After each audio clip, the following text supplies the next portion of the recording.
Fala pessoal, tudo bem? Hoje eu queria falar sobre a hiperinflação latino-americana dos anos 80, principalmente no Brasil, né?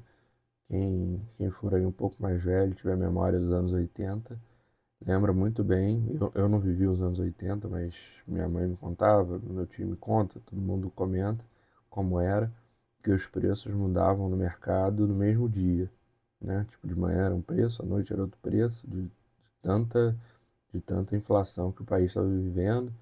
E o Brasil teve diversos planos econômicos para tentar conter essa inflação, até o Plano Real, que conseguiu estabilizar a inflação. Teve o Plano Collor, que foi um fracasso total, aí Cruzeiro Novo, Cruzado Novo, diversas moedas que não sucessivamente não deram certo até o Plano Real que vem mantendo a moeda, a nova moeda, né, real, relativamente estável nos últimos 31 anos, salvo engano, que foi em 1994, que o Fernando Henrique era ministro da Fazenda, era isso, por aí. Então vamos lá. Você começa o dia achando que o dinheiro na carteira vale X e termina a noite descobrindo que ele vale metade. Esse foi o cotidiano de milhões de latino-americanos nos anos 80, num período que foi conhecido como a década perdida. Uma combinação explosiva de crises externas, políticas internas confusas e um ambiente de pura desorganização econômica transformou países inteiros em verdadeiras máquinas de gerar inflação. E quando a inflação perde totalmente o freio, vira hiperinflação. Não é exagero, preços mudando diariamente, salários fugindo atrás do prejuízo, governos sem rumo e a população tentando sobreviver no meio da tempestade. Para entender como chegamos lá, vale voltar um pouco. Os anos 1970 tinham sido um período de muito crédito barato. Bancos internacionais, empurrados por excesso de liquidez, ofereceram empréstimos em dólar para países em desenvolvimento. A América Latina surfou essa onda. Brasil, Argentina, México, Peru, Bolívia, praticamente todos pegaram dinheiro emprestado como se o fluxo fosse infinito. A lógica era: depois a gente paga com crescimento. Só que esse crescimento não veio da forma esperada. Em 1979, os Estados Unidos mudaram violentamente sua política monetária para combater a inflação doméstica. Os juros dispararam, de repente a dívida latino-americana, que até então era administrável, ficou impagável. As parcelas explodiram, os países da região ficaram esmagados entre dois mundos. De um lado, economias que desaceleravam, e de outros, credores internacionais cobrando caro por cada dólar emprestado. Em 1982, o México declarou que não tinha condições de pagar. Isso desencadeou uma crise gigante, abrindo a porta para o pior. Quando o governo não consegue pagar a dívida, não tem muitas opções. Ou corta violentamente gastos, o que derruba ainda mais a economia, ou tenta empurrar o problema para frente.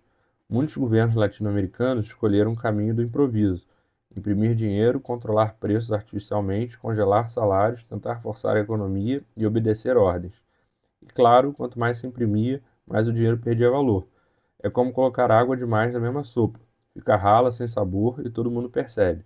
Essa percepção coletiva é o motor da hiperinflação. Quando as pessoas passam a acreditar que o preço do amanhã será sempre maior que o de hoje, elas começam a correr para gastar rápido, e isso acelera o processo. Cada país viveu esse pesadelo à sua maneira. A Argentina talvez seja o caso mais emblemático. Nos anos 1980, o país atravessou sucessivos planos econômicos que tentavam controlar a inflação na marra. Congelamentos, cortes de zeros na moeda e mudanças de nome, austral, peso novo, uma verdadeira sopa de siglas e moedas. Em 1989, a inflação anual argentina passou de 3.000%. Era comum entrar no supermercado e ver funcionários remarcando preços várias vezes no mesmo dia. A economia funcionava praticamente sem moeda confiável. As pessoas procuravam refúgio no dólar. O Brasil também viveu um cenário dramático. A inflação começou a subir nos anos 70, mas foi nos anos 80 que ela entrou em espiral, em um monstro que ninguém conseguia domar. Tivemos planos que ficaram famosos, como o Plano Cruzado, que começou com uma euforia enorme, congelou preços, tabelou aluguéis, mudou o nome da moeda, criou o Cruzado. No início parecia funcionar, porque a inflação caiu rapidamente, mas o congelamento artificial produziu escassez. A economia não obedecia às ordens do governo. No fim, o plano desabou e a inflação voltou mais forte. No final dos anos 80 e começo dos anos 90, o Brasil viveu hiperinflação plena. Taxas mensais que passavam de 40%, o salário caía pelo ralo, se não fosse gasto imediatamente. Quem viveu lembra do desespero de remarcar preço, do overnight, dos pagamentos feitos na correria. O Peru viveu uma das hiperinflações mais violentas da história moderna. No começo dos anos 90, a inflação chegou perto de 7.500% ao ano. A moeda simplesmente evaporou. A Bolívia teve uma crise brutal em 1985, com inflação que também ultrapassou milhares por cento. Milhares de por cento. Ah, a lógica era sempre a mesma: descontrole fiscal, desorganização política, perda de confiança e uma máquina pública financiada à base de impressão de dinheiro. E por que tudo isso aconteceu justamente na América Latina? Porque muitos países da região tinham fragilidades estruturais, dependência de commodities, pouca diversificação produtiva, baixa capacidade de arrecadação e estados historicamente gastadores. Quando a crise externa chegou e os juros internacionais subiram, ficou claro que os governos não tinham colchão para aguentar o tranco. E sem reformas estruturais, a solução adotada foi sempre paliativa, era apagar incêndios com gasolina. A hiperinflação deixa cicatrizes profundas, corrói a confiança na moeda, destrói contratos, desorganiza toda a lógica do mercado, as pessoas perdem a noção do preço justo, as empresas não conseguem planejar, o crédito desaparece. É como viver uma corrida contra o relógio permanentemente. Tudo vira curto prazo e num ambiente assim, o investimento some. Sem investimento não há futuro. A década de 80 virou, portanto, uma dura aula.